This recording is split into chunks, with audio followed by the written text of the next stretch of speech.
Hello everyone. Let's solve some questions on two pointers today. So let's start with some easy questions. This is a very easy question from two pointers. Merge two sorted arrays. So let's quickly go through the question. So you're given two integer arrays of nums1 and nums2 sorted in a non-descending order, which means ascending order, and two integers m and n representing the numbers of elements in nums1 and nums2 respectively. Then merge nums1 and nums2 into a single array sorted in ascending order.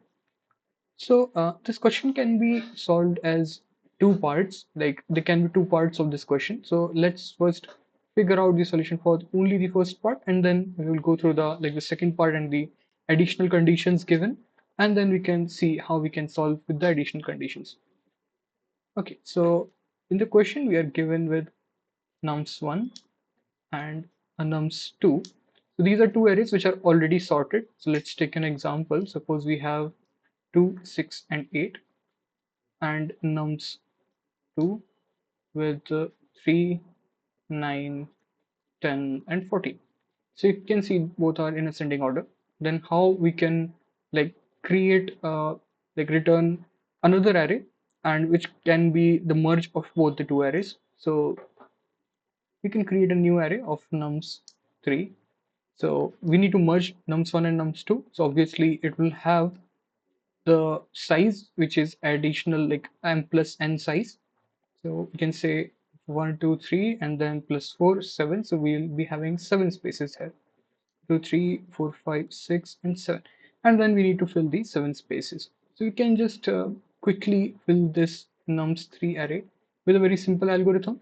So we can start with like last array last value of this nums1 and the last value of nums2, and we can start filling the nums3 from the last one. So what we can do is let's compare these two, whichever is the greatest of these two. 14 is the greatest, so we can say like 14, since we are starting from the end and out of these we are comparing and then getting the largest one. So we can say this is actually going to be the maximum of both the arrays, since both are like uh, already sorted in the ascending order. So you can fill here 14. Now this one is already done, so we will just move one pointer backward. Then again we can compare 10 and 8. We'll say okay, again 10 is greater than, fine. We will go on, move backward. Then again we'll compare. We have to compare 8 and 9, and then again 9 is greater than. Then again we need to compare 3 and 8. 8 is greater than. Whenever we fill a value, we will just move that pointer. Then again we'll compare which is greater. 6 is greater. Then again we'll compare 3 is greater. Then we can say okay, we are done with this array. We are having no more values, and here we have one more value left too, so that we will just fill that value. So okay, makes sense. Now let's write this algorithm in a pseudocode. So we are having one nums1 array, and we are already having one nums2 array. Then what we can do is we can create a nums3 array with of size n plus n. This is what we are initializing.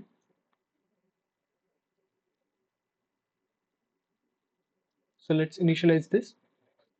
We will also initialize two pointers, a p1 which will point to m, p2 which will point to n. So m is nothing but signifies the size of this nums array, nums1, and it will be pointing to the last element. And since the arrays are zero based index, so we can say this will be nums m minus 1, and this will be n minus 1. Then what we can do is we can create one more pointer p, which will give us or store the information about the position in nums3, which will be nothing but nums3, or we can say just m plus n minus 1. Now let's start with the while loop. So we cannot go like access any index which is like less than 0. So we will have a condition that p1 is greater than 0 and p2 is greater than 0. Now, as we have done earlier, we will compare the values. So let's say P1, suppose it is less than nums2, this is nums1 of P2. If it is less than what, then what we can say is in nums3 at point of P, let's fill this position with nums2 pointer P2, right? Then we can say we are done with P2. So P2 minus minus, and also the P position of nums3 is filled, so we can do P minus minus. Now this is done. Let's focus on the else part of this. Now in the else part, we will say nums3 of P. We will fill this with nums1 of P1. Then of course P1 minus minus and P minus minus. So we are done. But still we can say we are still not like completely done. This algorithm is still, we have some values. So just imagine like this will only work when P1 and P2, or to say like N and M, both are same. Suppose M, the values are like N is much greater than, like in the example we saw, N is 4, and let's say let's take a greater value, N is 7 and M is 4. And after this algorithm, right, we assumed like M we have reached, or like in P1 we have reached to -1.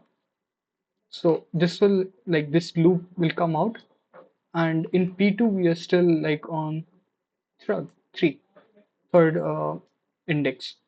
So still we are left with. So in this case, what we can say is, since we have already taken care of the greater values, right? So we can say all the values which are in the P, like in the P2, which are left to this index, will be less than any value which was there in the P1, right? Because we are comparing it, like whatever is the greater one, we are already taking care of that. So in this condition, what we can say is, now all the remaining values we can directly put into the nums3.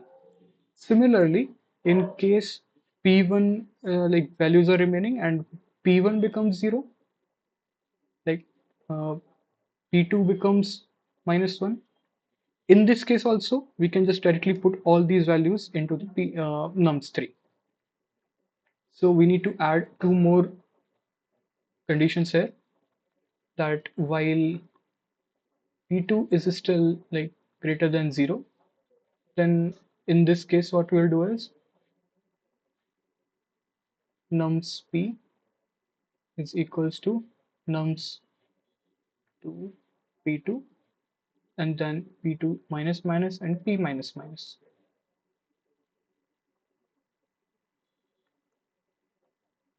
And one more while condition. Now in case P1 is still there, P1, so at the end either this will run or this will run. There will be not any condition like where both of these are running. So let's just add one more, where nums, like this is the nums3 of P equals to nums1 of P1, then P1 minus minus and P minus minus. Right. So yeah, this is done, but still we can optimize this. How we can optimize this is, so this will be like the time complexity for this will be big O of n, or it will be big O of m plus n, since we are like looping through each values uh, from both the arrays. But can we optimize this more? So I can say we cannot optimize the time complexity, since to know, like have a knowledge about which element is greater and which element we need to put in nums3, we need to go through each of the element. But can we do an optimization on this space? So here the space is also big O of n, which is m plus n, Why? Because we're creating a nums array, another array, which is of size n plus n, so space complexities. Can we reduce this? So no, in this case we cannot reduce this. Now let's go through the other part, or the conditional part. The conditional part is the final sorted array should not be written by the function, right? Okay, but instead be sorted inside the array of nums1. To accommodate this, nums1 has a length of m plus n, where first m elements denote the elements that should be merged, and the last n elements are set to 0 and should be ignored. Nums2 has a length of n. So what the second condition is saying, that okay, we need not to create a new array now like nums3. Now in case like we cannot create this array, but still we will need like 7 spaces. So what they are doing is that, okay, let's say you need 7 spaces. So suppose in nums1 they are adding 4 more zeros, like whatever is the size of nums2, it is 4. That, so they are adding 4 more zeros here, so that nums1, the size of nums1 will become m plus n.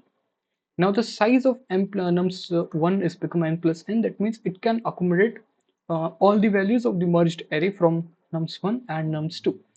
So in this case, how we can proceed? So we can work on our existing, we can just do some modifications in our existing algorithm and it will work. So what modifications we need to do is, first thing we need to remove this nums3. This is no longer needed. Then okay, p1, p2, this is all fine.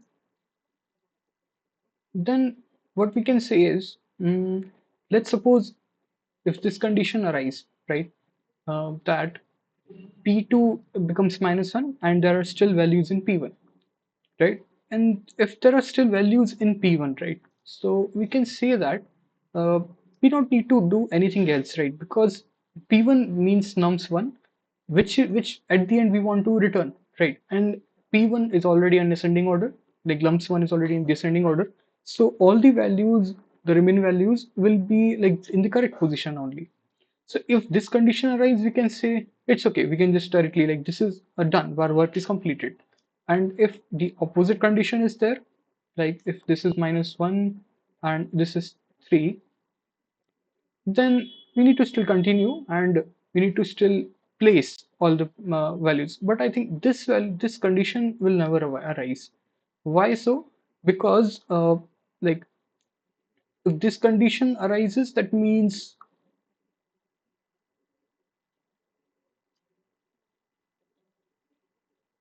there are still some values left in P2 which should be processed, and like this condition can actually never be arise. Like we can take an example, you can understand this with some example.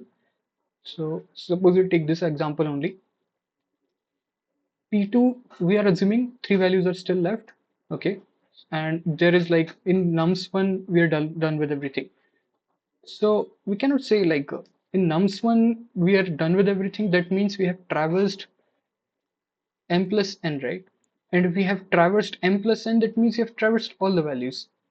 And since like nums2 is n, so this condition can never be erased, right? We cannot travel all the values and then we can say, okay, there's still some values left in nums n2. No, because nums1 size itself is m plus n. So this condition can never ever arise. So we can say this condition is something that we can ignore. So then what modifications we need to do here is, you can say this condition also we can remove, and it can be only that p2 is greater than 0. Now we can say this is just nums1,